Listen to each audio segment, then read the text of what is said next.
pass it over to my colleague Yael Warshall, who will introduce Andrew Smith and tell you a little bit about this very exciting human rights initiative. So thank you, Yael. Thank you, Abigail, for that great introduction. So again, I'm Yael Warshall, Assistant Professor in the Belisario College of Communications, Research Associate with the Iraq Ethics Institute, and affiliated faculty with African Studies. In addition to this event being sponsored by African Studies as part of our Brown Bag Lecture Series, this talk also serves as the inaugural event for the Iraq Ethics Institute Human Rights and Forced Migration Initiative, which is co-led by myself and Desiree Lim, Assistant Professor in Philosophy and also Research Associate with the Iraq Ethics Institute. Before we begin with the talk, I'd like to give you a brief background a little bit further about the sponsorship of the talk, thank some more people who made this possible, and introduce our speaker, Andrew R. Smith, and mention the procedures, or so to speak, etiquette that we will be using for question and answers at the end of the talk. So first, about the Iraq Ethics Institute.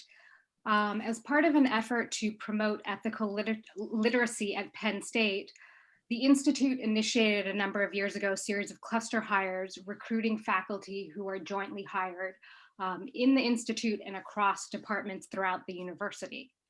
As research associates of the Institute, we're charged with developing university-wide initiatives that foster interdisciplinary or transdisciplinary engagement with ethics and ethical decision-making. Desiree and I, in turn, have developed together this initiative on human rights and forced migration. So the Human Rights and Forced Migration Initiative, to give you a little background about it and why this is the inaugural event today, the initiative aims to critically examine conventional models of refugee protection with an interdisciplinary lens, particularly with regards to the premise of a Westphalian world order. We interrogate the assumption that all refugees have a state to return to or a new one they should join, the assumptions that refugees are necessarily sedentarized populations, and finally, we also investigate how refugees' human right to communicate can be protected, regardless of which borders they fall within or outside of. Drawing from my own global fieldwork with Sahrawi refugees and Desiree's specialization in the ethics of immigration, our initiative combines shared interests in the protection of refugee human rights and a moral duty for the international community to better respond to forced migration. Given those interests, we immediately settled on asking Andrew to be here as our kickoff speaker, because as will become apparent in a few minutes, his work perfectly represents the combination of the kinds of issues we're interested in with the initiative. Separately, I pitched this talk to African Studies as part of our ongoing robust brown bag lecture series that brings in scholars from across the continent to lecture on a wide variety of topics. And immediately African Studies was also very excited about this. So this is how the lecture came to be. We originally started planning for this back in September of 2019, well before COVID. So as you can imagine, we are very excited to finally have Andrew, quote unquote, here. We eventually gave up on the in-person, but we are very happy to have him here now. Accordingly, we want to, as Abigail did, thank everyone from African Studies who helped bring him here, Joey Vuri, also Bronwell Powell, and then of course, Abigail Silas, who took over for Bronwell Powell in organizing, helping to coordinate this. Also separately, we'd like to thank Steve Samsel in the Belisario College of Communication and Betsy Vanoy in the Iraq Ethics Institute for helping Desiree and I advertise this in our mass advertising effort. So we're thankful for everyone for that. So the last bit I'll say before I'll introduce Andrew is about our procedures for question and answer. We will have everybody muted. And when Andrew is done speaking, he'll be speaking for about 50, 60 minutes. Desiree will be monitoring to see if anyone has questions, which we greatly encourage. And at that point, she will unmute you when it's your turn. And we ask you to raise your digital hand, which is in the lower right corner of Zoom. If you have any difficulty finding that, you can also mention it in chat. Desiree will monitor there as well if you have a question. So now to introduce Andrew R. Smith, before we turn it over to him to speak. So Andrew R. Smith received his PhD from Southern Illinois University at Carbondale in 1990 and first set foot in Morocco in 1996 when he led a study abroad program from Edinboro University. He returned to Morocco in 1997 to lecture at the Institute for Language and Culture in Rabat, then received a senior Fulbright Fellowship to teach and conduct research through the Department of English, Faculty of Letters and Human Sciences, Mohammed V University in Rabat. During that period, he came in contact with many Moroccans who had suffered greatly during what became known as the Years of Lead during the 1970s and 1980s, under the former king Hassan II. Those Moroccans introduced him to human rights activists, journalists, academics, and many others who have inspired and influenced his teaching and scholarship for some 25 years. During the summer months from that time forward, supported by grants, Professor Smith conducted research and lectured in Morocco, offering seminars and taking part in colloquia and conferences at universities around the country. In 2007, he was offered a position as adjunct professor through the Center for Doctoral Studies at Mohammed V University and became a member of the research group on language, culture, and society. In 2001, he was awarded another Fulbright, this time as a Fulbright specialist, to conduct a seminar on communication, culture, and deliberative democracy. And I highlight that because I know we have some folks interested in deliberative democracy here. He was awarded that to carry that out at the center during the then height of the Arab Spring protests when the Moroccan constitution was being revised, something he'll address in his talk. He also co-supervises Fulbright dissertations sponsored by the Moroccan American Commission on Educational and Cultural Exchange, or is known by its acronym, MECIS. And for those who are not familiar with MECIS, I will add working with or at MECIS is quite prestigious. So again, we're happy to have Andrew here. Professor Smith has authored and co-authored with Fedwa Ludii many essays on human rights, freedom of speech, communication praxis, and resistance to authoritarianism related to Morocco and Western Sahara. Some of the most notable follow, and we are going to pop a list of these into the chat since it's a little easier to follow. You could read them or read along as I list these. These include Sadiq in Morocco, On Communicability, Patronage, and Partial Truth, published in Cultural Critique, Testing the Red Lines, On the Liberalization of Speech in Morocco, Human Rights Quarterly, Dialogue in Agony, The Problem of Communication in Authoritarian Regimes, in Communication Theory, Violence in the Arts of Resistance, in the Atlantic Journal of Communication, No Remainders, Displaced Persons, Statelessness, and the Violence of Authoritarianism, in the edited volume, Who Can Act for the Human, Sela Ben Habib, Foundations of Critical Communication Theory and Praxis, in the edited volume, Philosophical Perspectives on the Theory of Communication, Calamities, Refugees, and the Global Mobility Regime, in the edited volume, Migration, Human Rights, and the Politics of Identity in a Globalized World, Agonistic Discourses in the Sahara Conflict, The Right to Have Rights. In his edited book, Radical Conflicts, Essays on Violence, Intractability, and Communication, co-written by Fedwa Ludii and Kristen Thomas. Transformational Politics in the MENA Uprisings, Reterritorialization in Morocco. In the edited volume, Communication and Conflict Transformation. And finally, one more example here, Cyber Baltagieh in Morocco, A Critical Rhetorical Analysis. These and related essays are being compiled and updated for his co-authored book, also with Fedwa Ludii, Capturing Speech, Rhetoric and Rights in Morocco. Professor Smith is also editor of the books Recovering Pragmatic Voice, The Classical Tradition, Rorty, and the Philosophy of Communication, Communicology for the Human Sciences, Lanigan and the Philosophy of Communication, and Radical Conflict. So without further ado, I would like to turn it over to Andrew. Again, we're very excited to have him here. I will turn it over to him, and at the same time, we had sent around a copy of his PowerPoint presentation in PDF form. We're also going to pop that in the chat now if you'd like to, if that's easier for you to follow along that way. So Andrew, please take it away. Thank you, Yael and Desiree, for inviting me to this inaugural lecture. And thanks to Joey and Abigail and other folks who have helped organize it behind the scenes. I'm delighted and honored to be here. So where is Morocco and why should we be talking about it? I think these are simple questions, but with some complicated answers that I'm going to try to address here today. So first, for those that are unfamiliar with Morocco, the country is located geographically in the northwest corner of Africa and has served as a bridge to and from Europe for millennia.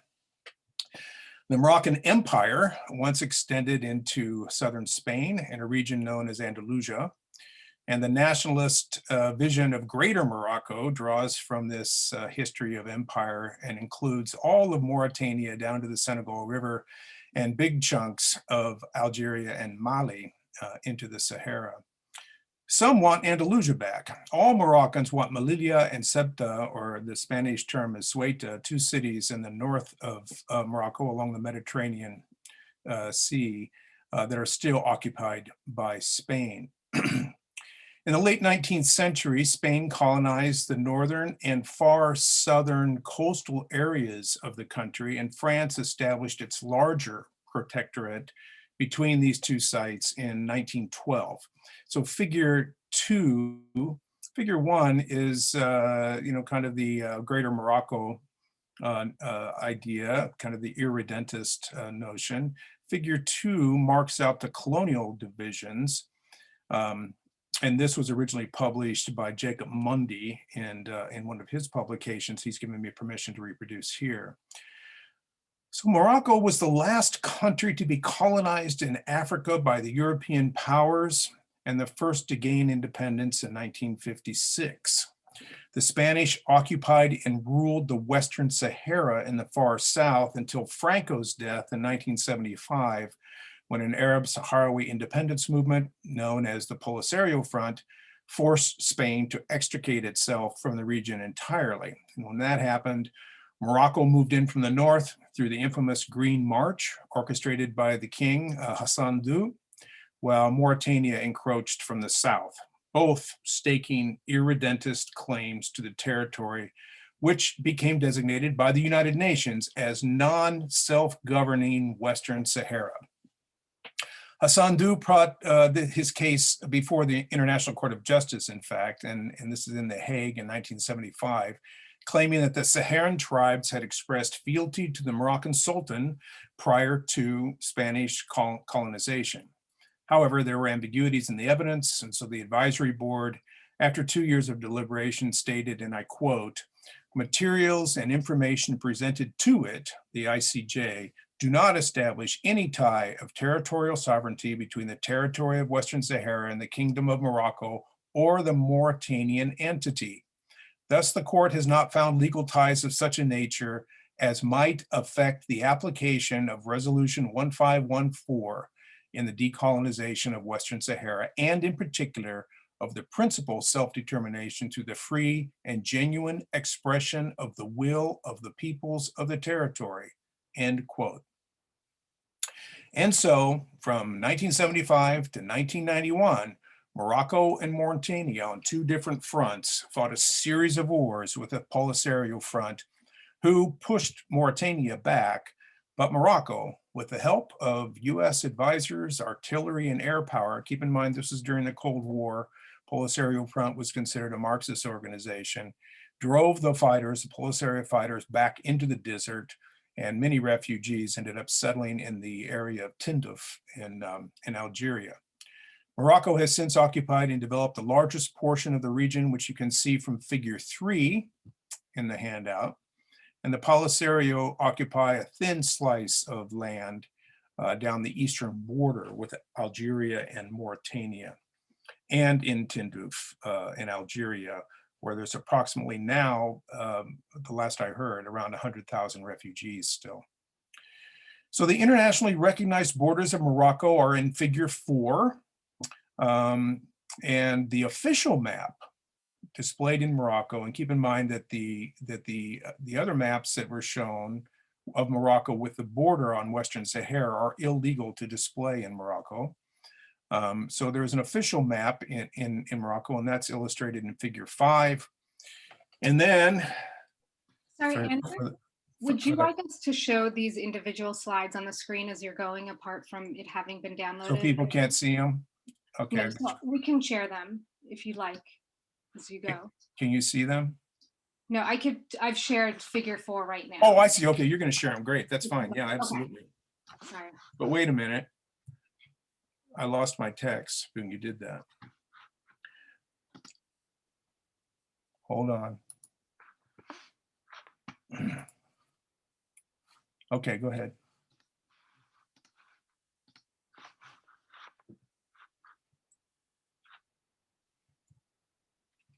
Yeah, I think I'm going to be the one that has to share them because I lost my text. Okay. Or people can continue to read along separately. I just wanted to make sure you're aware of that. Okay. All right. So the question then, remains. The final figure 6 depicts, a smiling U.S. Ambassador Fisher signing this official map. And notice where he signs and dates it, which is across the former border with Western Sahara. And this took place in December of 2020, after President Trump recognized Morocco's sovereignty over Western Sahara in exchange for Morocco officially recognizing Israel. So we can talk about that later if you wish. So again, where is Morocco? What are its true post-colonial boundaries? These are boundaries in contention. Royalists have a simple response. It resides in the king and all he surveys, referred to as Bled Maksen, as opposed to Bled Siba, which historically are those tribes and territories that reside outside the reach of the Maksen. I'll talk more about the Maksen in a few minutes. Muhammad VI, and this is on figure 7, ascended to the throne in 1999 after the death of his father, Hassan II. They are of the Alawite dynasty that has ruled since 1666 and claim Sharifian status, which means they're descended from the prophet, actually a cousin of the prophet. The king is the political and religious leader, which is referred to as Amir al-Mu'minin, which is translated as commander of the faithful. To him is who his loyalists pay homage annually during the Behia ritual, and that's in figure 8. So you can see the white cloaked hooded Maksen paying homage to the king on a horse. So Muhammad VI ascended in 1999 with a promise of sorts, or at least a hope for many Moroccans to reconcile past atrocities, liberalize speech, fortify civil society, and enact a democratic transition. These goals were embraced by journalists, human rights activists, the women's movement, the Ahmadiyya movement, Islamists, Sahrawi youth, and others who tested the red lines that traditionally prohibited criticism of the monarch and the royal family. That's 1. Questioning the territorial integrity. That's 2, especially with regard to Western Sahara, and insulting Islam as a state religion. Progress has been made in some areas, including a revision of the Mudawana, which is the family law that advances women's rights with some qualifications, elections that seat opposition governments, again, with some qualifications, and an Equity and Reconciliation Commission that addressed past atrocities, although again, there were some conditions associated with that as well. And finally, in 2011, the revision of the Constitution of the Kingdom of Morocco, which I'll refer to as CKM, and in the wake of the Middle East and North Africa uprisings, the MENA uprisings, properly known as the Arab Spring. So that said, as the king gained his footing, detentions, arrests, lawsuits, surveillance, and other forms of repression increased against journalists and activists. So you can scroll down on the handout to table 1 for a list of interdictions over the last 20 years that Fedwa Ludi and I have compiled over this period of time. And I'll come back and mention a few of those later as well. By 2007, the king was increasingly portrayed on the defensive, hiding behind red razor wire. See figure 9, this is the front page of Telkel magazine, the weekly magazine published in Morocco. As sanctification was extended to ministers, judges, security and police, and other government officials who serve him. So you see on the front page of Telkel, the heading is the Moxen, as well as the king, are now, quote, sacred subjects, where they're asking the question, and freedom of expression is in more danger than ever. That prediction could not have been more prescient. Since then, and despite the impact of the February 20th movement that forced a revision of the Constitution in 2011, the repression of speech, assembly, and the press are now institutionalized through a revised penal code and associated practices that invade privacy, manufacture offenses, force confessions through threat and torture, and criminalize journalists. So, in my talk today, drawing first on Moroccan and some continental cultural and political theory, I'll address how the youth dissidents of the February 20th movement managed to mobilize groups across the political spectrum to force a revision of the Constitution. I'll also show how the monarchy managed to take advantage of the uprising and incorporate ambiguities and vague references in the new Constitution and consolidate its power despite incorporating references to human rights, freedom of speech, and other civil liberties in certain articles of the Constitution. But of particular interest to me is how the authorities, through high-profile cases as listed on Table 1, since the revision of the CKM, have created a chilling effect that enables this consolidation of monarchical power under despotic practices using the rule of law, and we'll talk about organic laws later, as the backdrop, all right? So this is an example of how symbolic violence functions, all right? High-profile cases makes everybody else self-censor. So how the US recognition also of importance here, how the US recognition of Morocco's autonomy plan for occupied Western Sahara has served to further legitimize the monarchy and ensure impunity for its agents who, from all recent reports, are becoming even more repressive in Western Sahara. So the talk will address these and related questions by first, I'm going to lay out a conceptual framework playing off the rather odd title, Dys-Rupture, Dys-Rupture. Then I'll examine the genesis and outcomes of the February 20th movement protests that actually held great promise for transforming Morocco from a despotic to a democratic regime. And I'll be playing back and forth between these two concepts. And my eventual focus will be on an alleged 20% difference between the draft proposed constitution produced by the Consultative Commission for Constitutional Reforms, appointed by the king to draft the Constitution, and I'll refer to them as CCCR, and the final version that was revised by the royal household. And I'm going to argue that this 20% is a difference that makes a difference for Moroccan citizens, especially journalists, human rights activists, and public intellectuals who exercise their nationally and internationally recognized rights of speech, assembly, and the press. So let's move to the conceptual framework here, proposed by the first part of the title, Dys-Rupture, DYS. This is from the Greek prefix signifying bad, hard, or ill. And I've developed it from Drew Letter's conception of DYS appearance, disappearance, excuse me, in his work, The Absent Body, which he regards as, dis is referring to a body that is impaired in some way, making it stand forth because of a dysfunctional break in its employment. So I'm taking this concept and using it for the body politic as well. So briefly, as background, for able-bodied people, movement through the world is unproblematical. The body recedes from or disappears to conscious thought. Only when there is pain, a disruption in normative modes of movement and access, do we recognize how we are being constricted or confined. The curtailment of normative operations in daily life brings into stark relief that part of the body that is in pain or more generally constricted.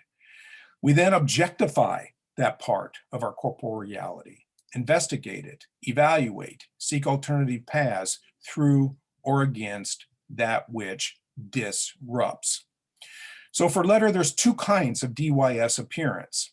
Expressive DYS appearance, which is visible, symptomatic, systematic, signs are manifest explicitly in various contexts of movement, speech, and association, transforming the DYS to the political context, to the body politic. Dys-Ruptures are evident in powerful public acts of resistance and social movements, high-profile interdictions of individuals and repression of groups, and international sanctions and exclusions. So in contrast to the expressive disappearance, there's recessive DYS appearance, which is invisible, asymptomatic, systemic. The infestation is not seen or necessarily known for many, but impacts corporeally and predictably in every other conceivable way. So, physiologically, cancer or some other terminal disease or condition that has not been diagnosed is a good example of recessive DYS appearance. And with regard to the body politic, systemic racism, institutionalized corruption, surveillance of citizens, and so on are typical examples. In sum, extending this concept of DYS to the body politic provides a way to think about how authoritarian practices create functional limits for expression, assembly, and movement through systematic and systemic modes of violence. Rupture is the second part of this neologism. It's a term invoked by Foucault, of course, suggesting that the phenomenon of rupture or irruptions generally that can be charted out in a series, and Deleuze and Guattari expand on this notion, are the true measures of history, social history, cultural history, political history. It's irruptions that matter, that mark that history. So there's either an irruption that disturbs the status quo, or there's a silence and self-censorship when faced with the struggle of living a livable life under authoritarian constraints.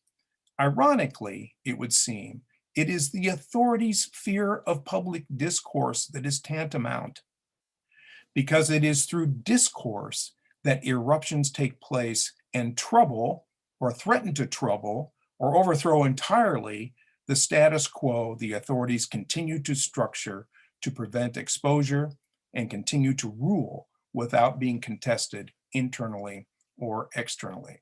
So the red lines then that eruptions transgress in the Moroccan context are stretched out like razor wire to keep the prevailing marketplace of ideas, which provide legitimacy for the ruling powers, unsoiled, sanitized as much as possible, although of course it's an ongoing struggle.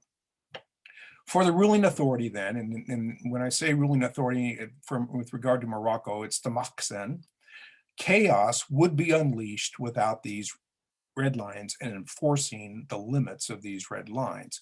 For the repressed, however, The red lines act as limits that vary over time and by region. They don't operate the same everywhere. They are both targets for some courageous people to test experimentally, and signs also of the fearful limits of discourse for many others. So all significant acts of resistance, no matter how they are defined in Morocco and Western Sahara, typically result in pre-trial detentions now, house arrests, fines, chasing through the streets, beatings, imprisonment, but crucially, what is at issue, as I've already suggested, concerns how the red lines have been stretched and barbed over time, especially since the Constitution's revision to capture discourse and actions that are not directly related to them. This is key. Other allegations are proffered and journalists are being arrested and imprisoned for other alleged offenses, even though the target is their speech. So as a way to elucidate these details, we need to be clear on how Dys-Rupture operates pragmatically as a signifying event in relation to the repressive powers that be. Here we get a bit more technical, and I'm following Deleuze and Guattari's notion of pragmatics here, which encompasses 4 components: the generative, the transformational, the diagrammic, and the machinic. And this is a figure that's laid out in figure 10.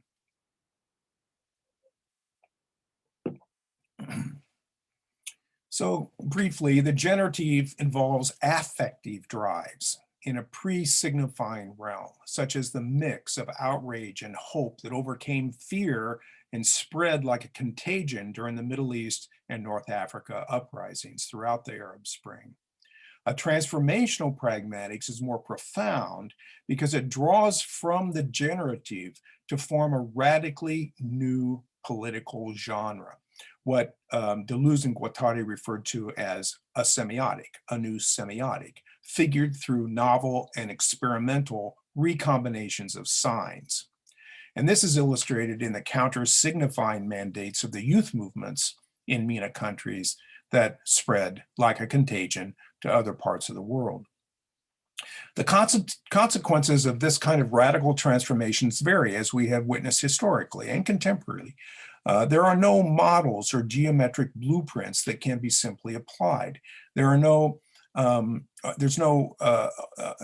models, but there are experimental kind of diagrammatics that mark out transformational consequences, as in Deleuze and Guattari's terms, either potentialities, some potential is developed there, or effective emergences, something new is coming into being. The demand from the street for drafting a new constitution in Morocco, addressing protester interests, exemplifies this diagrammatic stage of development. And the youth and others had their demands on what that diagram should look like, and we'll come back to that later. The 4th dimension of the signifying regime is machinic pragmatics, and again, this is Deleuze and Guattari's language, a post-signifying realm with, quote, very specific assemblages of power that impose significance, signifiance, and subjectification as their determinate form of expression. And this is in reciprocal presupposition with the new contents that have been manifested in the new diagram. So in a semi-authoritarian regime such as Morocco, when pressed as they were during the protest of the February 20th movement, they will accommodate this new development as long as the powers that be, the monarchy, remains in charge of the machining of the new diagram, all right? And in that case, the machining of the new constitution. And the intent there, of course, is to quell protest, maintain power, and sustain international legitimacy. And of course, Morocco did this while other regimes were falling apart. In sum, then, transformational pragmatics, as conceived here, posits new arrangements for political economy, but is given way in Morocco and other MENA societies to violent conflicts between entrenched institutional axiomatics and the demand for revolutionary diagrammatics. This is the tension conceptually that's taking place or has taken place. Such a situation raises a number of crucial questions regarding the liberalization of speech, the press, and more direct involvement in participatory or deliberative democracy. The failure to sustain momentous liberation, this potential, has created large-scale disillusionment. In Arabic, the term is ihbat, as the cultural theorists Al-Ghazi and Mudin develop it, and raises questions such as these. How might discourse liberated and tolerated momentarily, shared by so many different constituencies across the political and social spectrums in a country like Morocco, be sustained and or reignited without violence? What impedes representativeness and accountability from being institutionalized in a semi-authoritarian framework, such as Morocco's, that create fissures, actually create fissures for openly challenging corruption, criticizing authorities, and demonstrating peacefully, and then slams them shut once individuals and groups are exposed? How does the authorities' temporary tolerance of speaking, investigating, publishing, and living without fear of interdiction, detention, arrest, torture, and imprisonment create the conditions then for further repression and self-censorship? How might momentum for change to pluralist and deliberative democracy not be recaptured by the existing political economy or fragmented into anarchy and terror, which is of course the fear that the monarchy throws out, that if they are not in control, then Morocco will then fall into anarchy and terror, and they point to neighboring Libya and other countries. And finally, how can a deterritorialized transformational pragmatics, it's a mouthful, result in re-territorialization that is diagrammed according to the demands by protesters, rather than exploited violently by extremists or overwhelmed by the axiomatics of the state? Now, however difficult these questions may be, and all-encompassing really, the remarkable thing is, at least in terms of the affective component, Morocco in 2011, in the summer of 2011, was on the verge of answering these questions. What we have witnessed and lived ever since is a result of the failure of it.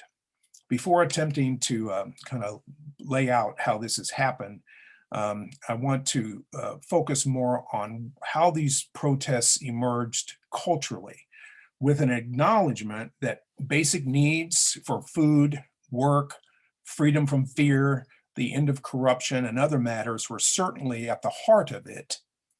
But here I want to take up briefly the idea of limit experiences in the Arab and Muslim context, specifically with regard to the world of the crowd, drawing on the work of Moroccan cultural theorists.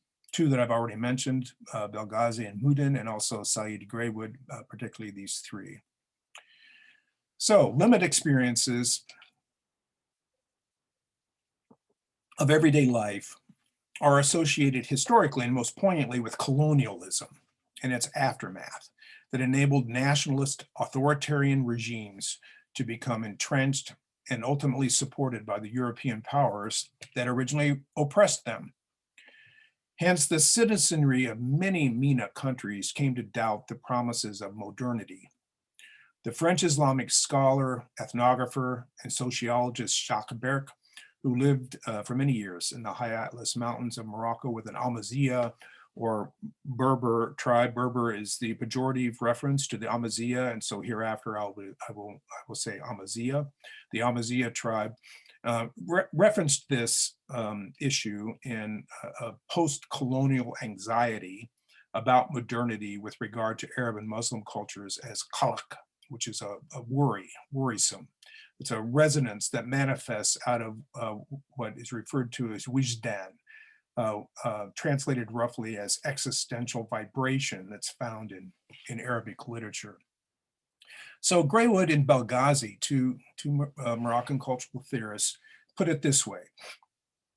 Burke insightfully argued that this psychological fracture, it's a psychological fracture, created a passion for collective trance and fascination with aura, which is a revolution, but revolution in both senses of the term, turning and revolting.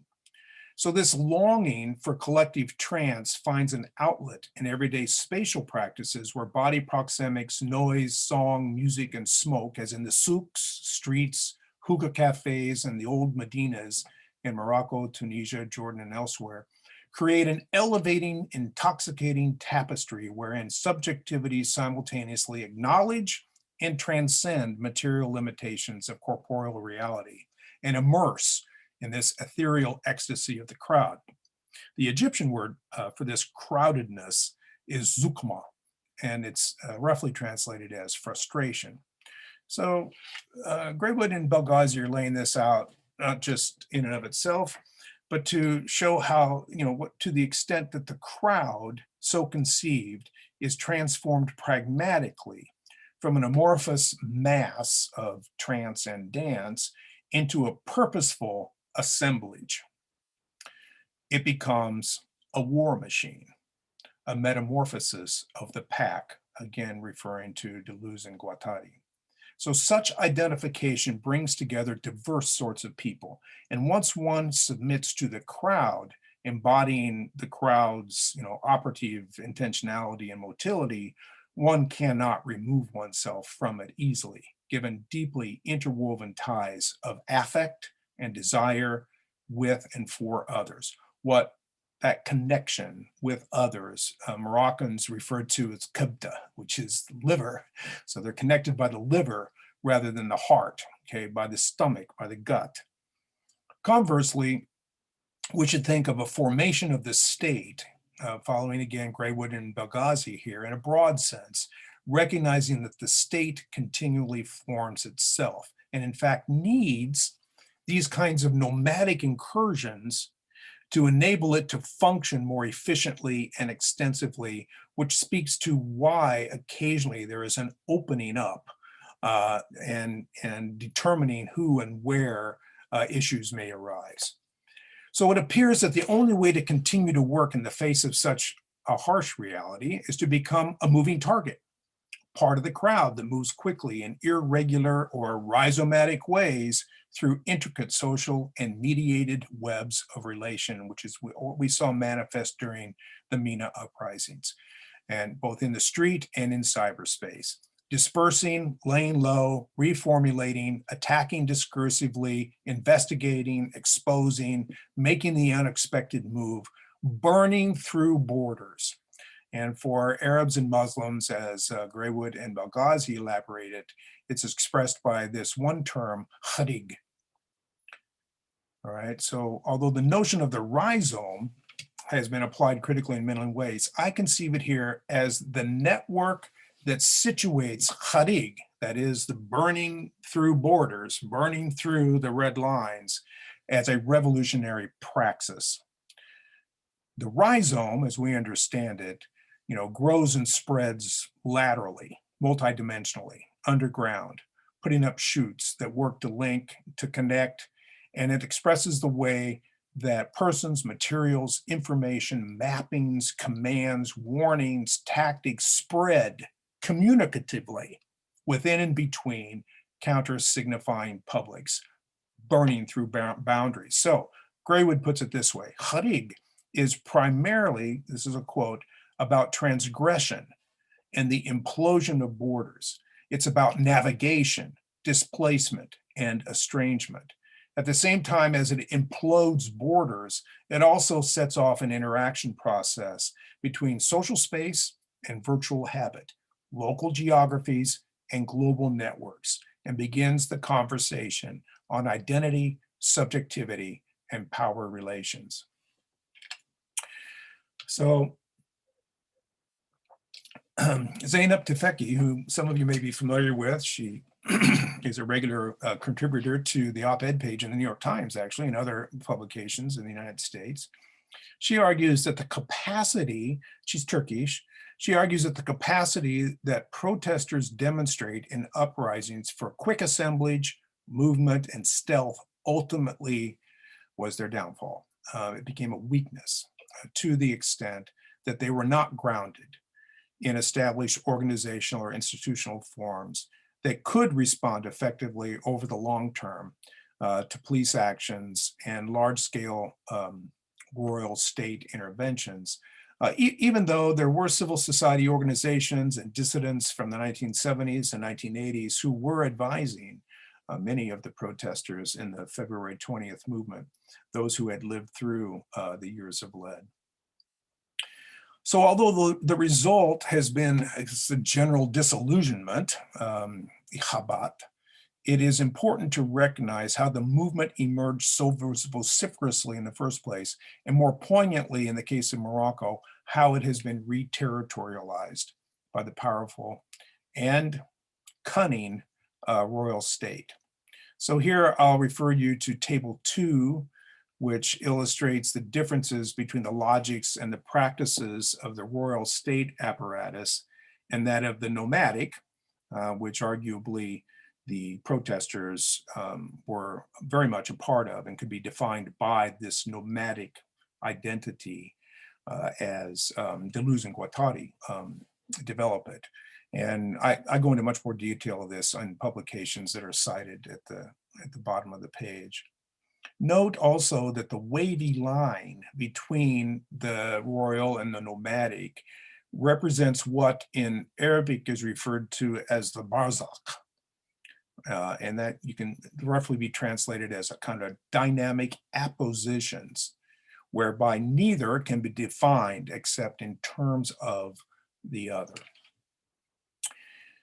So think of it this way. The revolutionary events of the MENA uprisings were concretized as an assemblage of shared grief and desire that broke through the red lines and national boundaries, reconstituting enduring textures of meaning and expressive forms with voices that were not dominated by any singular oracular voice. Secularists, Islamists, Amazigh, Sahrawi, Arab, and other ethnic groups, educators, business people, farmers, the unemployed and homeless, all came together and found in the event of the uprisings a commonality. Not to affirm a nationality, not to affirm any one of the ethnicities or ideologies, but to redeem a faciality in a multi-voiced but unifying acts of betrayal against the authoritarian states that had betrayed them. So this double betrayal created new subjects of konitas, which is an ontological drive to affect and be affected, wedded to potentia, okay, or a becoming, a joyful becoming, a radical joyful becoming, face of empowerment. And this is what these individuals, groups, and collectivities managed to spring up through their esprit de corps, spreading through common and consistent terrain like the rhizome in soil that provides nutrients and sustenance to continue the invisible and rapid multidimensional spread. This brought despotic regimes to their knees. Okay, so these were not mere intoxicated crowds or undifferentiated masses, nor can they be reduced to the people or the proletariat in any residual Hegelianism. This force arose as a body that threatened and, in some cases, reversed for a period of time systemic violence of existing despotic regimes. A differentiated but collectively constituted flesh, and we can think of flesh in this in the way that Merleau-Ponty defines it in his work, who consecrated their movements with names of martyrs past. The demonstrators knew that the ground upon which they walked was a ground that had been walked decades before, and the names sprang up from that ground in chants and banners as they marched. In Morocco, those names include Ben Barka and Saïd Nebi, opposition leaders who were murdered by the state. The protesters knew this history because they had lived it, and what they had not lived themselves had been taught to them through parents' and grandparents' stories of their own struggles, creating a post-memory with tremendous affective power. And here I refer you to Fedwa Ludi's work on this phenomenon and her book on transitional justice. Which brings us to how the monarchy captured the space for constitutional re-territorialization. So here I intend to work through the differences between the official published revision of the ratified Constitution of the Kingdom of Morocco, CKM, and the proposed version, drafted by the Consultative Commission for Constitutional Reforms, the CCCR. Based on documents I was able to gather at the time, most significantly the repressed proceedings of a conference on Transparency Morocco, which reviewed these differences in detail. I'll begin with testimony from prominent members of the commission. So when the official revision of the Constitution was submitted to the citizens for ratification, Nadia Bernousi, professor of constitutional law at the National School of Administration in Morocco, surprised many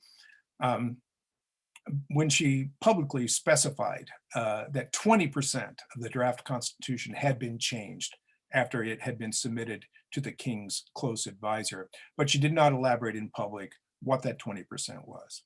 Mohamed Tozi, a prominent member of the CCCR, who was also part of the Transparency Morocco conference, suggested publicly in that conference that was held soon after the ratification of the CKM, that there were significant differences also between the original and official versions, but he too refrained from elaborating publicly. In their comprehensive review and analysis of the 2011 CKM, Madani, Makraoui, and Zerhouni also state that while the CCCR offered a radically new document, and the ratified constitution does indeed reaffirm authoritarian rule, there are advances from the previous constitution, even though the transformative potential was lost. So these and other instances indicated that there was something of substance to suppress, verified indirectly when Moroccans agents of the royal state were present to purchase all copies of the proceedings of the Conference of Transparency of Morocco when those copies arrived in bookstores in 2014 across the entire country. So identities and affiliations of those who were appointed to the commission suggest that the 20% disparity is materially significant. Although the appointment of the CCCR was not by electoral process as demanded by the February 20th movement, and they refused to join, they boycotted the Constitutional Convention basically, as did the Justice and Charity Islamist group.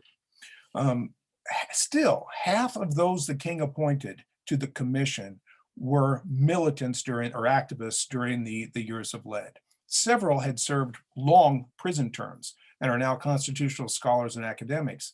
Some are associated with the party of Mehdi Ben Barka.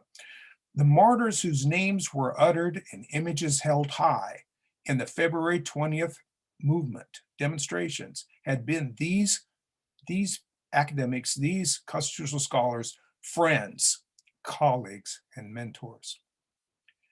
Now, pessimistic analysts argue that none of this group would have been appointed unless they had already been co-opted by the royal household, but that's problematical.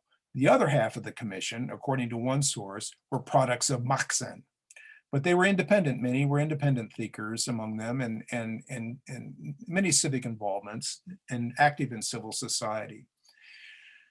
In sum, with regard to the identities of the commission itself, it is simply unimaginable that any language was included in the proposed document provided the basis for a continuation of despotism. The members of the commission could not possibly have been deaf to the voices of the street and cyberspace when those voices were vibrantly alive and brash, with large demonstrations taking place weekly near the very building where the Constitution was being drafted. This was the summer of 2011 when the draft of the new Constitution was being produced, and I was fortunate enough to be there. The air was full of hope and possibility. For the first time in over a generation, self-censorship and fear diminished profoundly in the public sphere as freedom of association, assembly, conscience, movement, and discourse reigned supreme. You could breathe it in the streets. The February 20 movement had opened a space for the entire society to capture speech, embodying its creative forces, its rhetorical inventiveness, and persuasive powers at all levels of communication, interpersonally, within groups, and in the media. The vibrancy was infectious, beyond any words that can be expressed here. No citizen, especially those mandated to draft the law that would serve as the diagram for the future of Moroccan society, could have avoided being taken up and affected by this power of esprit de corps. I cannot emphasize it enough. It is simply impossible to imagine that the members of the CCR did not rally together at the opportunity to change the course of their country's history, whether appointed by the monarch or not. How could the former human rights activists on this commission, who had sacrificed decades of their lives for their society to become democratic, and who had witnessed firsthand the horrific atrocities of the years of lead, 1970s and 1980s, simply affirm past repressive structures and practices and lay the groundwork for ambiguous and vague references for an even more efficient and effective authoritarianism? This scenario is absurd. That the 20% of the draft submitted to the royal household was significantly altered, then suppressed, speaks to this truth. So now I want to drill down in the time remaining to the language of the preamble and selected articles of the new Constitution and mark some of the differences between that language and the supposed language of the Commission's work.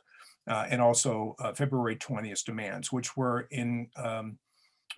complemented each other, okay?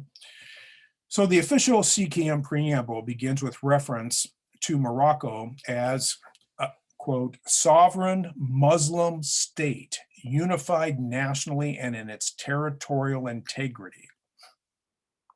Okay, the emphasis here is on Arabo-Islamic, Ahmadiyya, and Sahara Hassani cultural identities, and then nourished and enriched by its tributaries, African, Andalusian, Hebraic, and Mediterranean, with Arabic designated as the official language. Now, Ahmadiyya people constitute approximately half of the Moroccan population and were represented on the CCCR. They wanted Ahmadiyya to be granted a majoritarian status equal to Arab identity and Arabic language. Both the Ahmadiyya and the February 20th movement wanted a secular voice to emerge in the new CKM, but there is no suggestion of this in the official document. Any such references in the original draft were omitted in the final revision. The preamble refers to the state working toward the construction of the Maghreb Union as a strategic option, but there is no mention of the unity of the greater Maghreb, nor creating solidarity with other Arab and Muslim countries beyond vague references to the Ummah, which is the Islamic community, nor is there any substantive reference to deepening rapport with African countries, which was a demand of the February 20th movement. Working toward such unity would help develop economies, provide jobs, create free movement between borders, advance, kind of advanced transnational political clout similar to that of the European Union. But there was no mention of this. The youth demand was to increase neighborly rapport with all African nations. The oblique reference in the official version are restricted to strategic alliances with countries that, and here's the key, do not contest the Moroccan annexation of the Sahara, associated with qualified references to sub-Saharan and the Sahel region. So only countries that do not contest, and most do, Morocco's annexation of Western Sahara were referred to in the document. These references link Islam with Arabic most expressly and ground it as the state religion, through which the powers of the king emerge, implying his Sharifian status as a descendant of the prophet and commander of the faithful, Amir al-Mu'minin. In short, the preamble of the Constitution marks out the three sacrosanct red lines. Islam is a state religion, national and territorial integrity, and the founding of the king's status as Amir al-Mu'minin, which then situates him as inviolable above the law.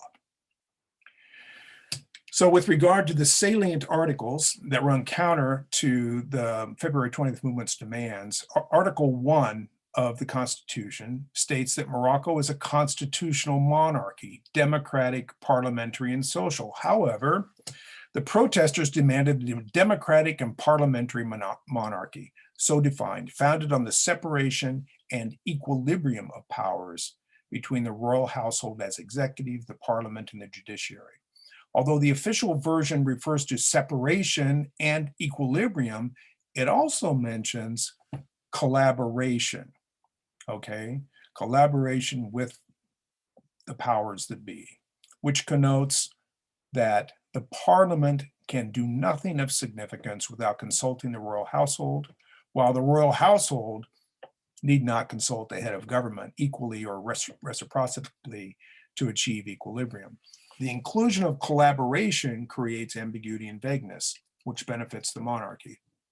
Further, in Article 1, reference is made to advanced regionalization.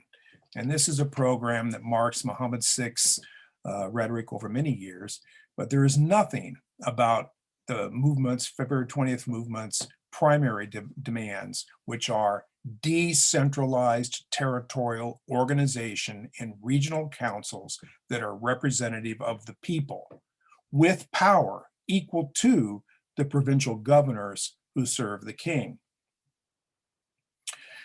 So with regard to political parties, throughout the new constitution, the work of political parties is considered free, but only to the extent that no party can be created on the basis of religion, language, ethnicity, or region.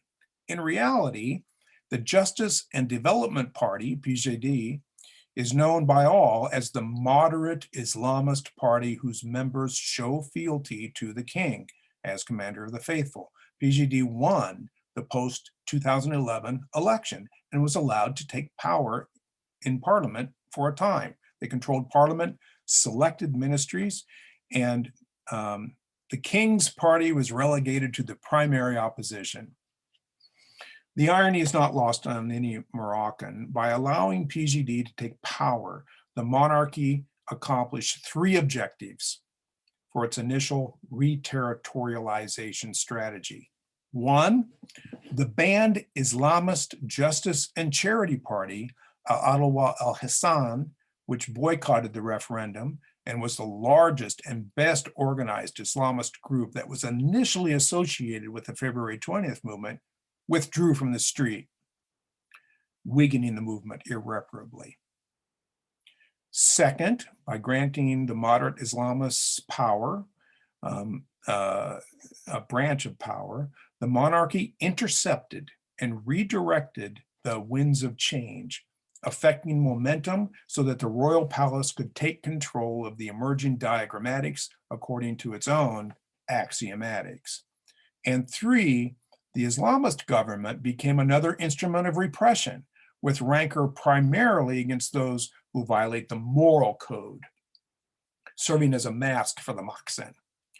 So the legislators' vote on the new penal code was telling in this regard, implicating and threatening the banned Justice and Charity Party, the leftist youth of the February 20th movement, and establish human rights organizations, academics, and others.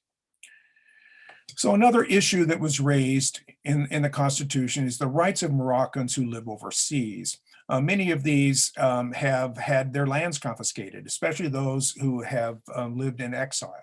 Even though there's some references in the Constitution to these people and what their rights were, the key phrase is that they're eligible based upon how local judicial authorities determine their effective rights. Okay, so property has been disenfranchised, and this is what one journalist, investigative journalist Omar Radi, was investigating recently, how this land is being confiscated from those who are living overseas, those who live in exile, and regional tribes. So the document that was produced by the CCCR proposed a council created to negotiate these kinds of interests, but it was ignored. With regard to human rights and civil liberties, it's been widely recognized and hailed internationally that the official CKM acknowledges the importance of human rights and civil liberties. It states clearly that arbitrary arrests, disappearing and torturing people, and presuming guilt are unconstitutional. It's stated in the Constitution. The problem, of course, is that between the idea of the CKM and the reality of everyday life, there falls a shadow of actual practice, as the 24 Sahrawi protesters will attest, who fought back against police actions in Gedemzik in Western Sahara and received long prison terms, 3 for life, allegedly due to the death of police in the battle. Or the Hirak movement from the Reef in the north. Over 400 of them have been arrested on quote unquote internal security charges, and 53 are serving 20-year sentences. So again, back to table 1, which lays out these different interdictions. All right, so another major interest of the February 20th movement and of the Constitutional Commission was to establish freedom of conscience. Right, so but lacking in the official document is any reference to freedom of conscience, whose inclusion from the monarchical point of view would allow too much freedom, too much chaos. There's a fear of unleashing disorder in the street if Moroccans would be free to worship or not as they please, free to fast or not during Ramadan, free to speak openly about the arrests and torture of those who protest against police repression, free to express solidarity with Sahrawi, Rifian, or other dissidents, free to exercise any belief within the constraints of the law, to hold hands and show affection to one's lover in public, or free to develop a more secular mentality. None of this is part of the Constitution. So this freedom of conscience would advance gay and lesbian rights, secure sub-Saharan and immigrant rights, provide refuge for migrants huddled by the thousands in northern Morocco waiting for a chance to jump the border at Melilla or Ceuta. None of these acts of conscience can happen due to prior censorship and fear of violent reprisal by the oracular state. So access to information, we're almost finished here. Thanks for hanging on. Access to information in the press is intimately related to the freedom of conscience. The February 20th movement wanted access to information about the budget of the king, who is recognized as one of the wealthiest persons in the world. The law blocks access to information about the king, and sanctions are levied against any of those who make any claim to having access. And this is reaffirmed in Article 27, where the right of information is restricted only by law for the protection of everything that affects the national defense, internal and external security of the state. Information about the king becomes ensconced in these restrictions. Some people who have published information about the sale of a castle, for example, have been fined, arrested, imprisoned. So how the law lays down or establishes these controls are fairly vague. And so what's left is the penal code, which then becomes one of the most notorious manifestations of this language that's used to intimidate, censor, and punish journalists who cross the red lines. And Human Rights Watch has been on the ball in detailing how the different articles of the Penal Code have established this repression. I'll mention a few here. Article 263 in the revised Penal Code penalizes, and this is a quote, anyone who gravely offends a judge, public official, or commander or agent of the public forces with the intent of harming his or her honor, esteem, or the respect due to his authority, his or her authority. End quote. Article 264 of the Penal Code states that the offense of gravely offending someone includes accusing the person of a crime that one knows did not occur. Article 266 allows penalties for material that is either written with the purpose of, quote, exercising pressure on decisions on matters that are still before judges, or, quote, that tends to discredit court decisions and undermine the judiciary's authority or independence. This is one of the charges brought against Omar Radi when he was critical of the judge who sentenced the Iraq demonstrators from the Reef. And also public intellectuals and rights advocates like Mehdi Monjib, who challenge corruption and repression openly. And these guys and others are held in pre-trial detention and sentenced to prison terms for their alleged transgressions, targeted because of their speech, but imprisoned on manufactured offenses based on the invasion of their privacy through surveillance mechanisms. And Mujib is now on a hunger strike and hospitalized. And this brings us to the king, who still rules with impunity despite the fact that direct references to his sanctity, which were in the previous constitution from the 1990s that Hassan II wrote, have been removed. So the explicit references to the sanctity of the king are gone. But the king is still above the law with power to appoint and remove people at a will. Though the number and type of appointments have diminished in this new constitution, Morocco remains a constitutional monarchy that is distinct from other models of the state.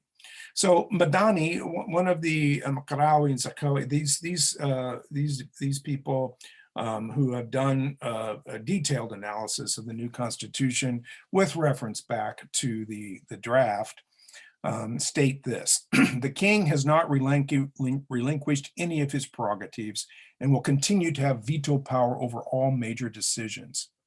His powers are not just symbolic.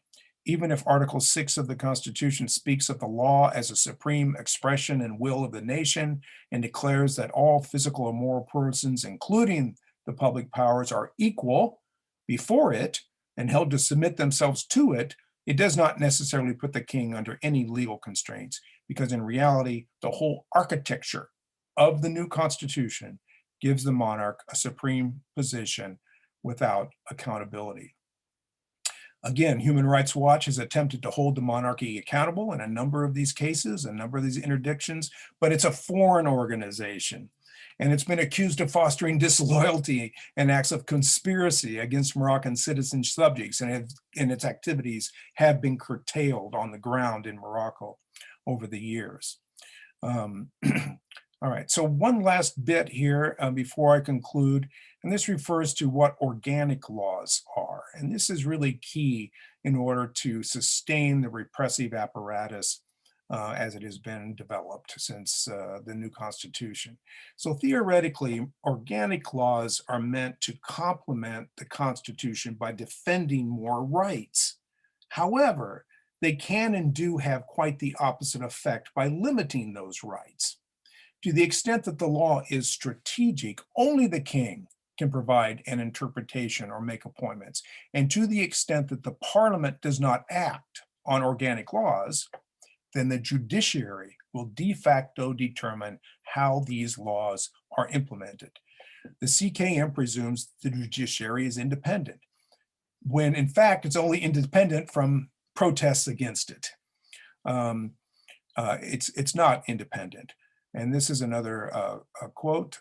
Although the Constitution states, this is from Adani, that the judge is in charge of protecting the rights and freedoms and that the judiciary is independent of the legislative and executive powers, it is the king who is the guarantor of the independence of the judiciary, who chairs the higher judicial council and is also the real head of the executive. So, is the sharing of power possible? As it stands, the people have limited power and influence over the laws that govern them, with territorial control extending systematically from central authorities. Regarding the balance of power at the regional level, it's the state that plays the central role in local politics at the expense of elected assemblies and their representatives. So to conclude, thank you for your patience. There's no debate that the CKM sustains the powers of the king and provides impunity for him and his entourage. But discourses of equality, opportunity, and liberty are also inscribed in the official text. Still, the production of even more repressive legal codes and malleable organic laws remain in the hands of judges and public officials beholden only to the royal household. The situation may seem bleak, but there's hope with the inscription of some, human rights and freedom of speech in the document itself. The hard and courageous work of reporting and contesting human rights abuses and dispossession will get harder and riskier, but still there are generative forces, there are some opportunities that can be taken care of. The coenitas of the American people has taught me in no uncertain terms that the desire, capacity, and volition for long-term social and political change can never be stamped out. A single opportunity is needed. Some unpredictable event may eventually arise. New flying lines of flight may be enjoined. Energies that are fostered will be capable of infecting and spreading potentially across populations like they did in the February 20th movement. But the most important thing now, as the well-worn, really despotic axiomatics becomes further entrenched in these programs and practices of repression, is to keep writing, speaking, and blogging, contesting allegations of conspiracy and treachery, disputing the cynical litigation promulgated by the state apparatus, enjoining international forces for rights and dignity, and generating new and sustaining counter-signifying public discourses, practices, and performances, as I hope this presentation has, in some measure, achieved. Thank you very much.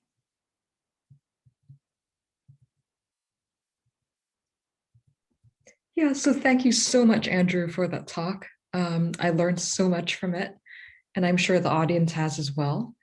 So we're going to open up the floor to Q&As. Please raise your hand virtually, and I'll take a queue of questions. So Clemente, I hope I'm saying that right. Go for it.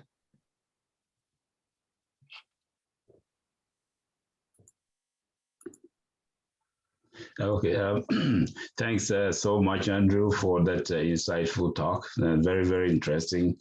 I think if you've lived through an authoritarian government before, everything you said rings very, very true.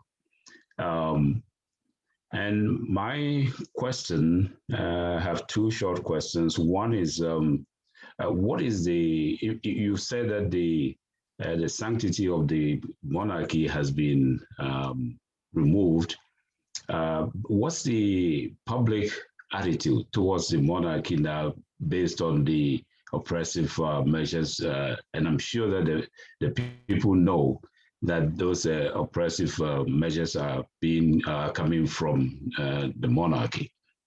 And then also, what's been the UN's reaction to Trump's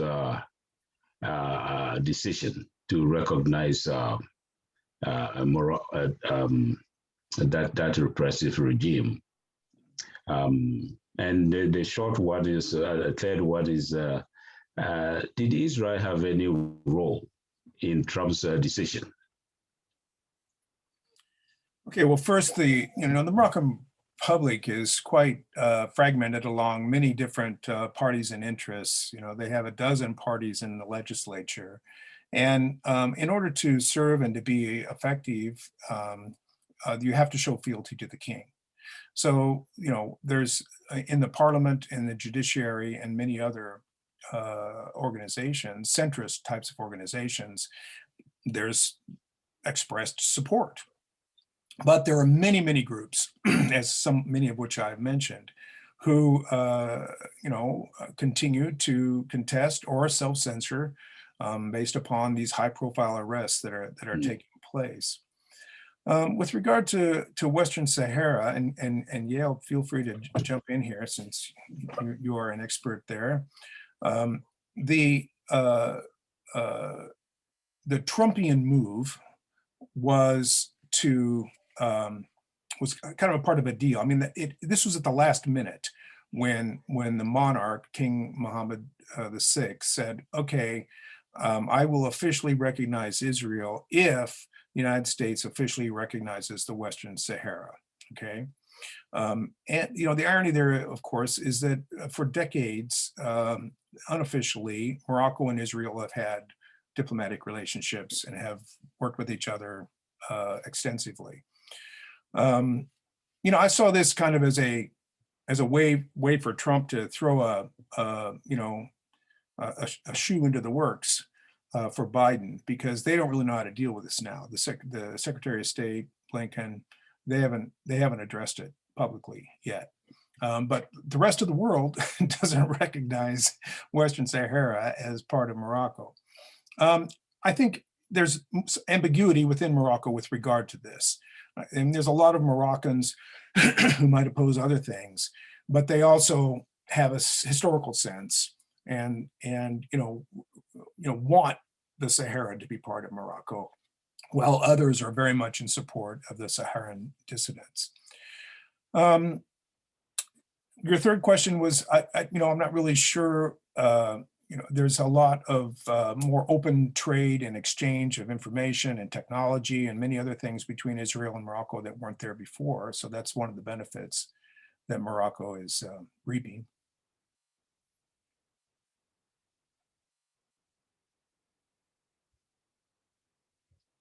Would you like to respond, or are you happy with Andrew's reply? Is there anything else? I mean, did I answer your questions?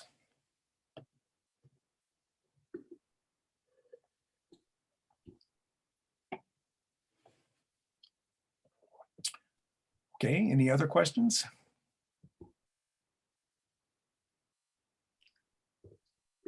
Go for it, Yael. And I don't know if, Clement, if you had a response, if it was a problem with unmuting, or you didn't, no response. Okay. I was wondering if you could follow up the commission you had mentioned, or the council, to investigate the confiscation of land. If you could say a little bit more about that council and what may have, what was requested and what ended up not materializing there.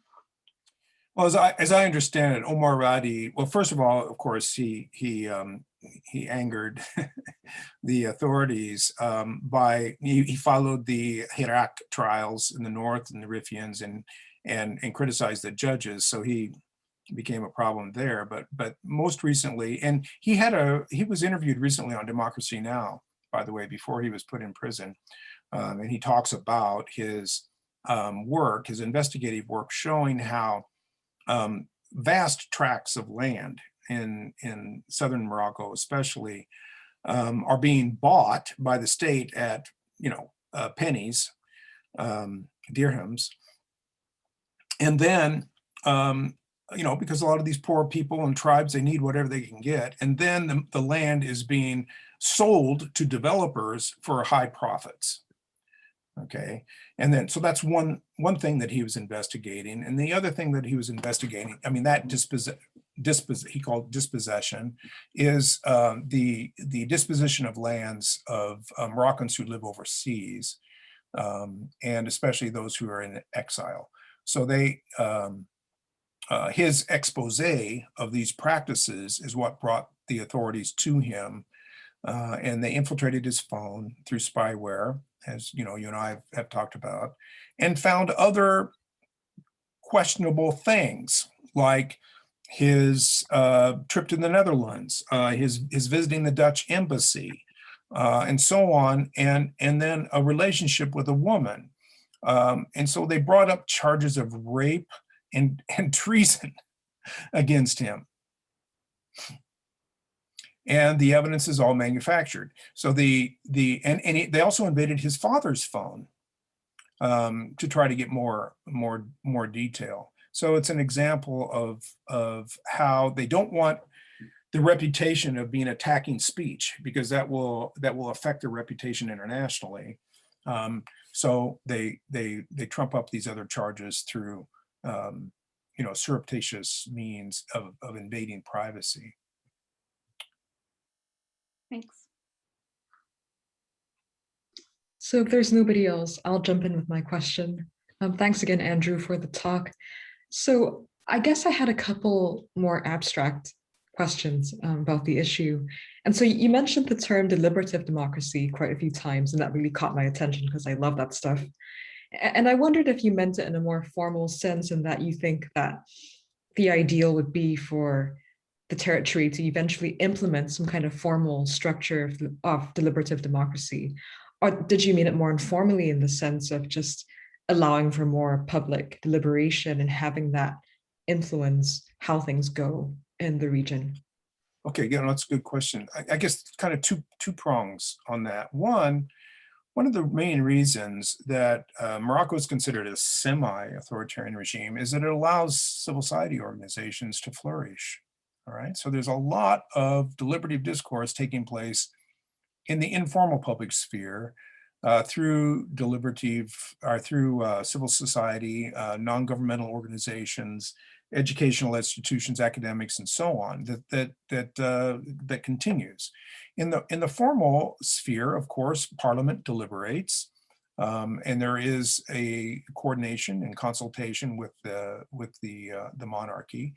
But the key here is the separation between the state, which is ruled in authoritarian manner, and the government, and the local Cade and Wali, the governments, and so the local government in the territories that are really controlled by the state through the Cade and the Wali, the local governors, and so on.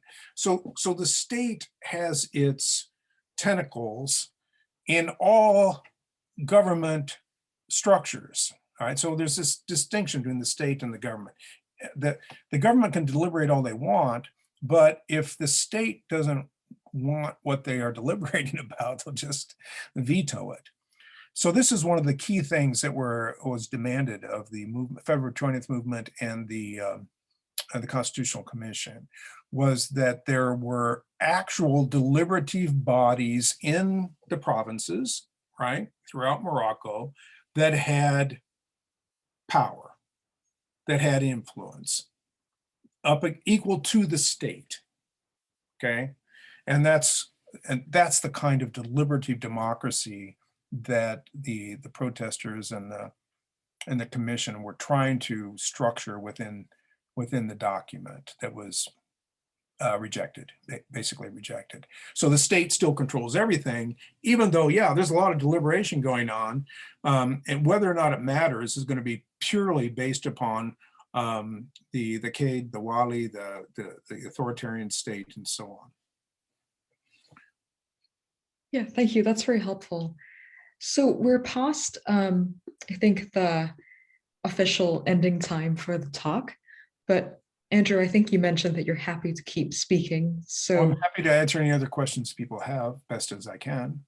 Brilliant. So I think Penny has a question. So Penny, go for yes, it. hi, Dr. Smith. Hello. Yeah, so I actually have a question. It's regarding, well, firstly, do you live there now still? No, Are you no, I staying there? live in Erie, Pennsylvania. Okay. All right, because I was just curious about the, I mean, your safety, of course. I mean, you were talking about Oh, no, yeah. journalists and then collecting information, and we Yeah, all know what happened with KSA and Jamal. I never know how to say his last name. And then some other Khashoggi. You're talking incidences. about Khashoggi. Yes, In, yes, in, yes. well, we're not, it's not Saudi Arabia, thankfully. Thankfully, okay, so it's not that extreme. That's Oh, no, my no, question. I no. lived in Dubai actually for a couple decades, and Oh, so really? I feel like in a way I was privileged to actually see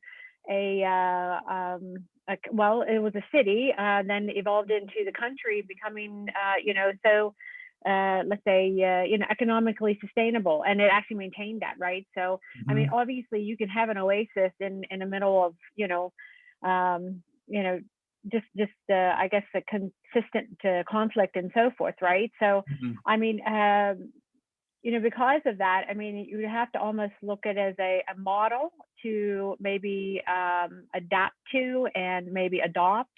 I know other countries are doing it, but I was just curious about when you did speak with the locals in Morocco. I mean, have they ever at any point, of course, considered, and desiring, the economy changing like the UAE has. I know that even Qatar as well has evolved, but maybe not to the UAE's status. But have you talked to locals about that? Well, the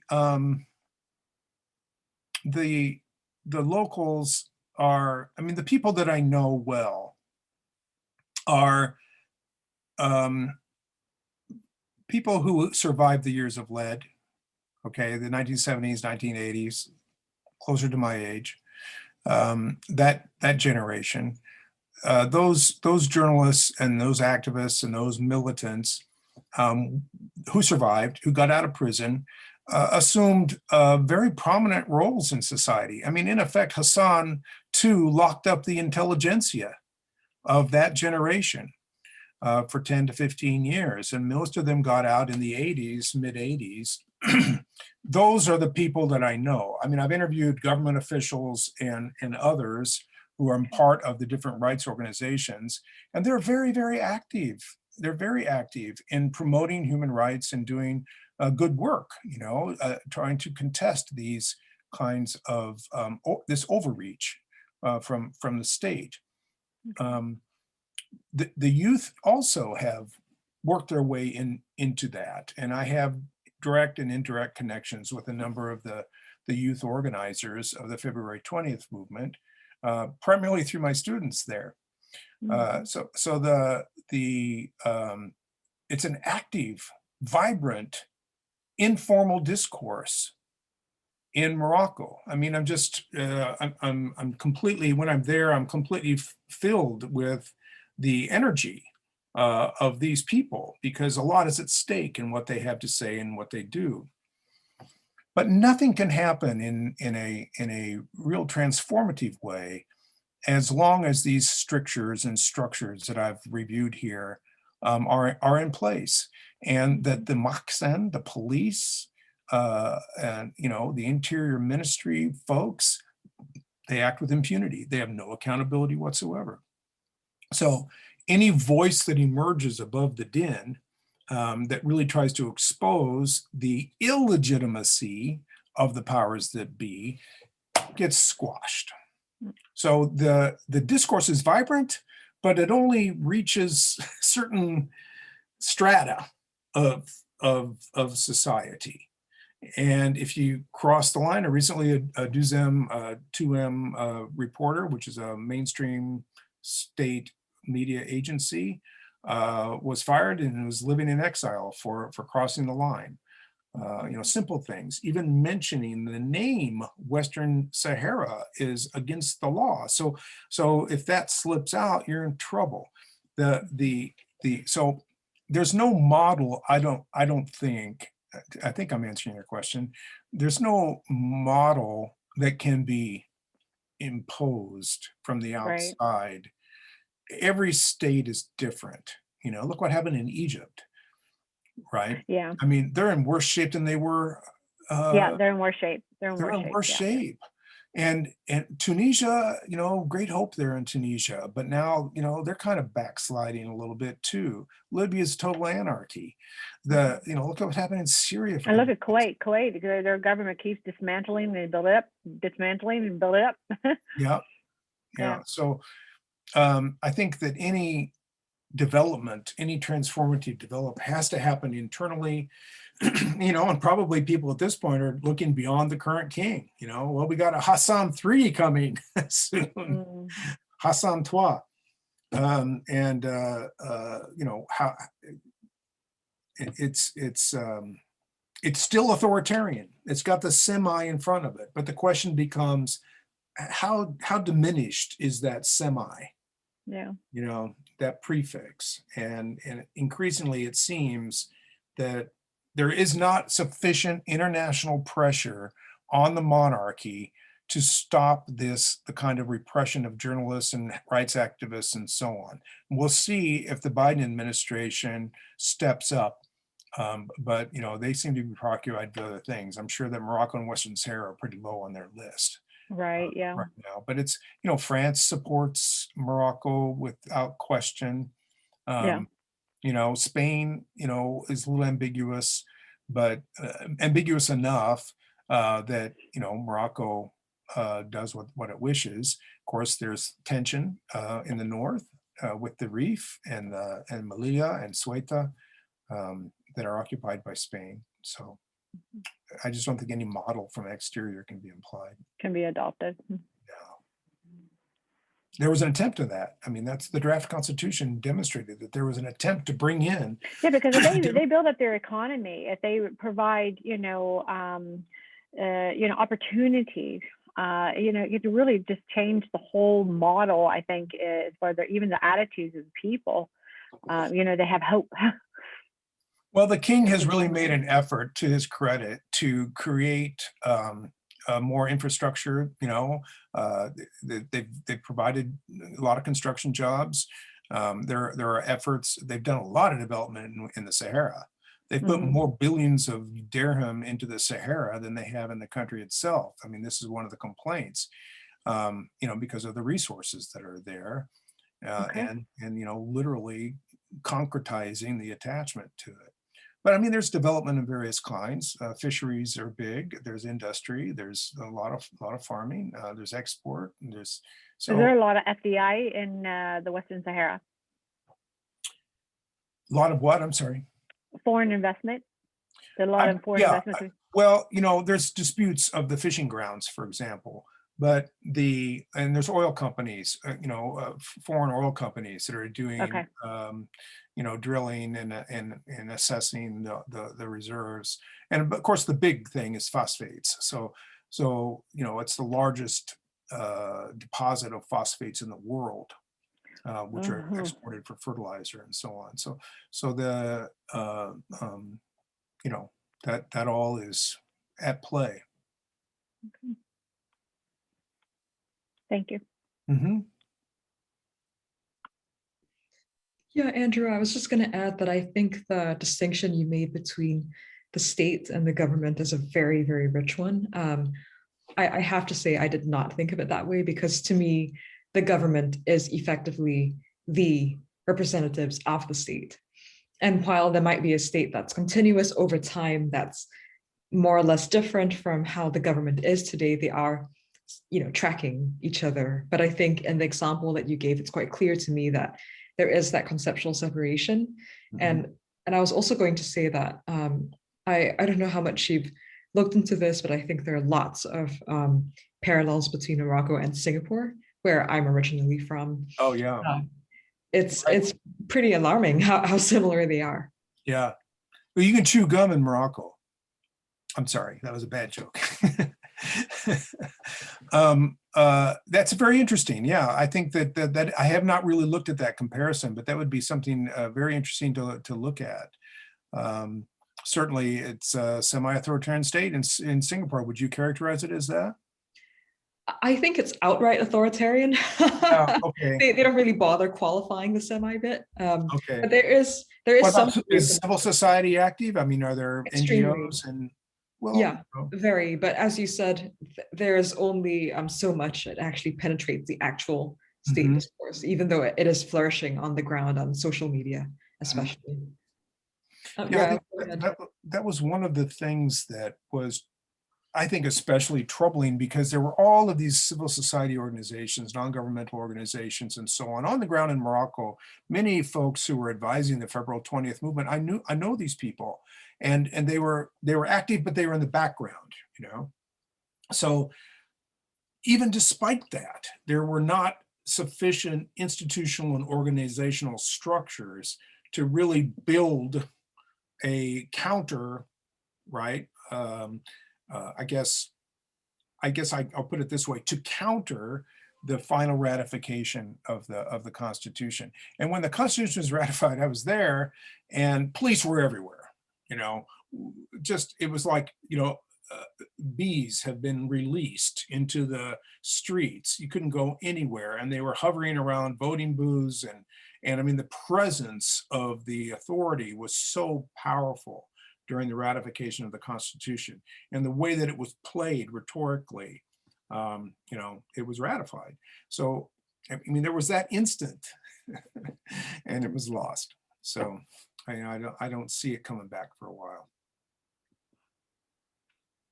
if ever. yeah. Oh, so I had a comment, and what, I don't know, may end up being a last question here as we wrap up. I don't know. I don't know if you've seen, because it's probably in the last couple of hours that you were preparing, the reports on Monjib was actually released. Yeah, he's in the hospital. So yeah.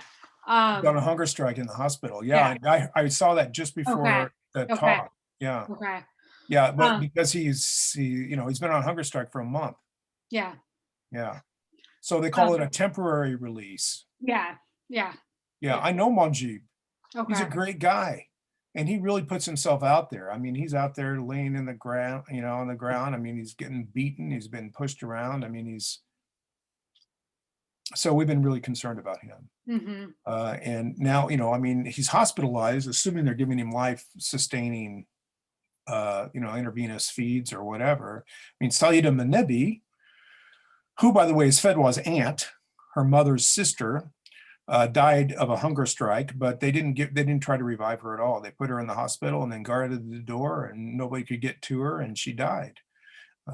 That's why, you know, Fedwa says she was murdered by the state, murdered by neglect. Whereas Monjib, I don't think that's going to happen to him. I think he's probably they're going to keep him alive. We'll see what happens.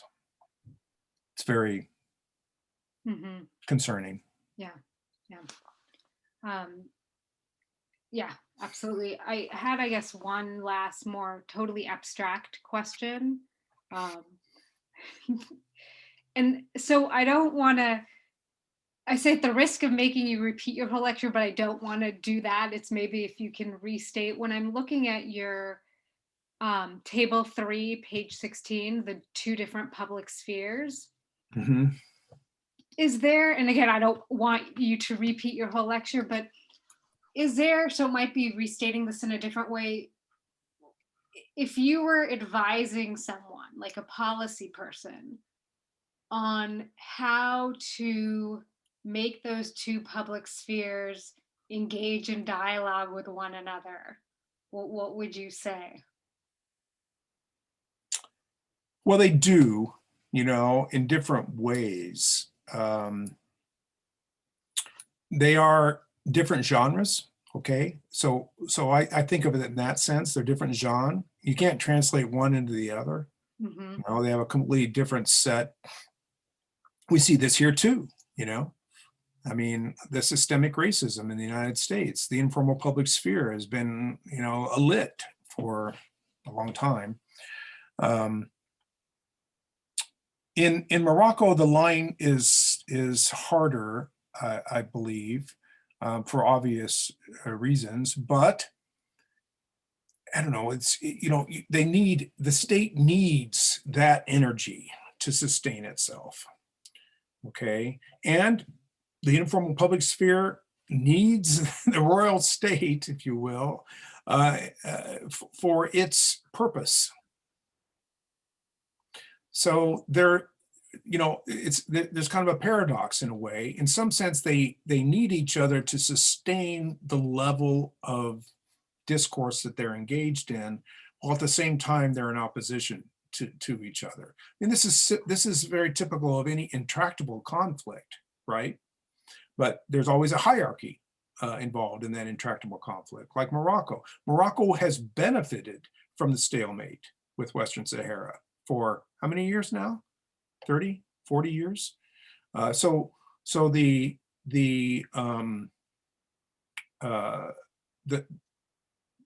conditions under which there is communication between organizations in the informal public sphere and the state really depends upon, how much in the Moroccan context, how much the state run by the king reaches out its hand to them in various symbolic ways. Okay, the revision of the Mudawana is a great example. The family law, right? Because the women's movement in the informal public sphere was active for years and years and years.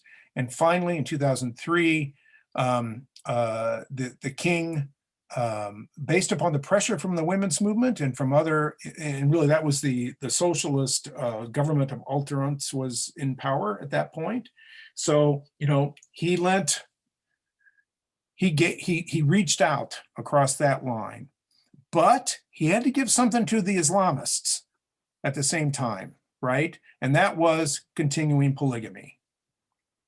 So everything else with regard officially, unofficially it's a different story, but everything else with regard to property rights, divorce, marriage, and so on and so forth that was revised in the family law was a perfect example of what you're talking about. There was, but enough pressure was put by enough people to break through that line. The Equity and Reconciliation Commission is another example, a recognition of the past atrocities that were, by Hassan too. And but it was highly controlled, right? There was a parallel organization by leftists that also had testimony, right, but wasn't compensated in any way. A lot of people refused to testify at the Equity and Reconciliation Commission. And those who did were considered co-opted by those in the civil society organizations who refused to testify, many of whom still took the money, right? But still, it's those kinds of negotiations and at the risk of offending some people, co-optations, that discourse across those lines can take place in a constructive way, So I don't know. It happens, but it's always under strict conditions, I would say. Well, thank you for the attempted answer. That's very helpful. Do you have, what do you think? That's a much longer conversation, I guess, to have. Okay, well, we'll have a rain check on that. We'll have, yeah. That's why I said I didn't want you to repeat your whole presentation, because you have a whole theory here about communication phenomena and interaction. So I was wanted to. It's a really good question, and I think it needs a lot more concrete instances. But I mean, there's some headline instances like I've mentioned that. Right. Where that has happened. Of course, the implementation then is another story. Right. And what happens in local judicial districts is completely different, So, I mean, there's still child labor. Girls are still, poor girls in rural areas still have very limited choices, right?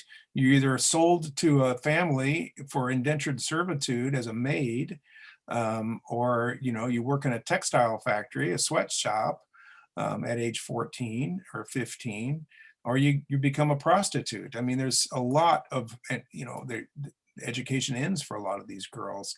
That's another area that is being addressed. You know, it's a real struggle. Well, on that pleasant note, we'll say thank you. And, you know, this is where we'd say we'll go get coffee now, and we'll have, you know. yeah, let's go out. But I guess we'll do this, you know. I'll go have my coffee and you can have your coffee. Or something. Well, thanks to those of you who stayed on. I see a couple of my students, or one student who's still here. Thank you, Victor, for coming and enduring. I guess a lot of people left before 2 o'clock. Huh? I mean, people have classes that they need to teach or get to and so forth. But thank you. Well, this is my pleasure, and thank you. And look forward to further collaborations. Absolutely, yes, we will. Okay, nice to meet you all. Thank you to everyone. Okay, bye-bye. Thanks again, Andrew. All right, goodbye.